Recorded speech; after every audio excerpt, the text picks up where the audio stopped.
প্রধানমন্ত্রী শেখ হাসিনার বিরুদ্ধে দায়েরকৃত মামলা সরকারি আদেশে প্রত্যাহার।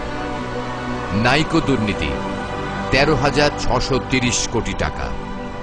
MiG-29 বিমান ক্রয় দুর্নীতি 700 কোটি টাকা।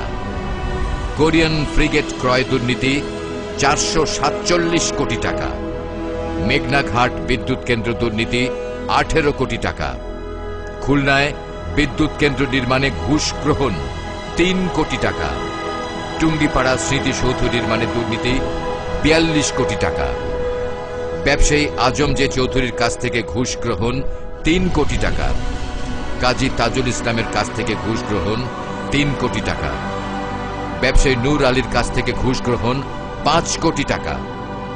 নোভো থিয়েটার নির্মাণে দুর্নীতি 52 কোটি টাকা। দ্বিতীয় আলো, সত্য বললে গায়ে লাগে।